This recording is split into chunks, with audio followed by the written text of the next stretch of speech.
नमस्कार, स्वागत है आपका न्यूज 19 में और मैं हूं आपके साथ स्वाति मिश्रा। कोरोना महामारी के प्रकोप के बीच कल एक बार फिर केदारनाथ महादेव के पट खोल दिए गए हैं। जी हां, आपको बता दें कि कल 6 महीने के बाद केदारेश्वर महादेव के दर्शन खोल दिए गए हैं, लेकिन कोरोना प्रोटोकॉल के पालन करने के लिए आम दर्शकों को, श्रद्धालुओं को उनके दर्शन की अनुमति नहीं दी जाएगी। वहीं आज इस स्पेशल रिपोर्ट में हम आपको केदारेश्वर महादेव के 4 ऐसे रहस्यमयी बातें बताएंगे जिसे सुनकर आप भी दंग रह जाएंगे।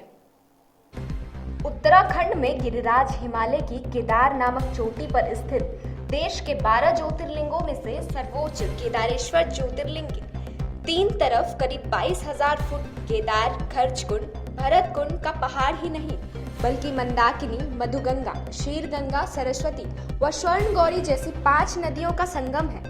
इसी संगम के किनारे है केदारेश्वर धाम। यहाँ सर्दियों में भारी बर्फ और बारिश में जबरदस्त पानी रहता है।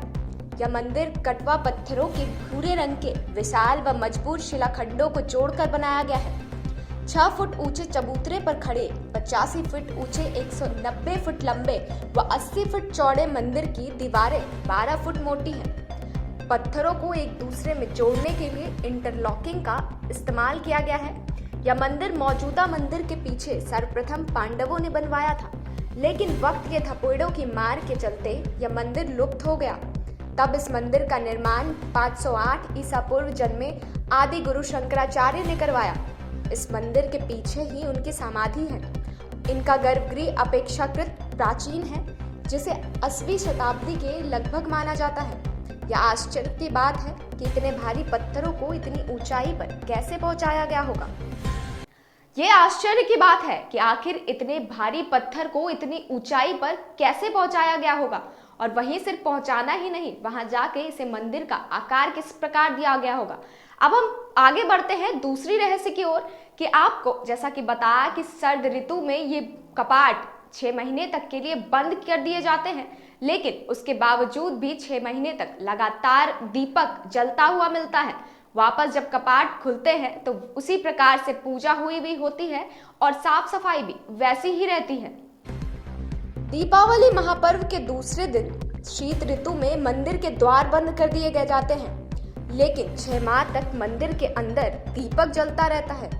पुरोहित ससामान पट बंद कर भगवान के विग्रह एवं डंडी को 6 माह तक पहाड़ के नीचे ऊखीमठ में ले जाते हैं। 6 माह मंदिर और उसके आसपास कोई भी नहीं रहता, लेकिन आश्चर्य की बात है कि 6 माह तक दीपक भी जलता रहता है और निरंतर पूजा भी होती रहती है।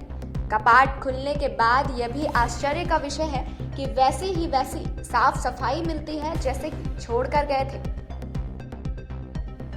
अब बात करते हैं तीसरे रहस्य की। जब 2013 में जल प्रलय आया था, जिसमें 10,000 से भी अधिक जाने गई थी और जाने कितनी ही तबाही मची थी, लेकिन उस जल प्रलय में भी आखिर क्यों केदारनाथ महादेव का बाल भी बांका ना हो सका।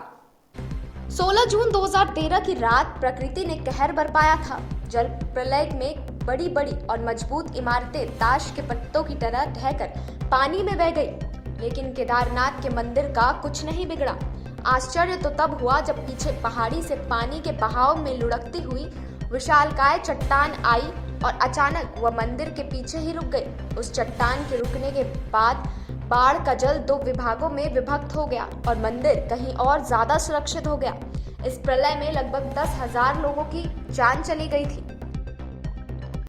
अब बात करते हैं चौथे रहस्य की कि 400 साल तक बर्फ के नीचे दबे रहने के बाद भी आखिर केदारेश्वर महादेव का कुछ भी क्यों नहीं बिगड़ा। पुराणों की भविष्यवाणी के अनुसार इस समूचे क्षेत्र के तीर्थ लुप्त हो जाएंगे। माना जाता है कि जिस दिन नर और नारायण पर्वत आपस में मिल जाएंगे, बद्रीनाथ का मार्ग पूरी तरह बंद हो जाएगा और भक्त बद्रीनाथ के दर्शन नहीं कर पाएंगे।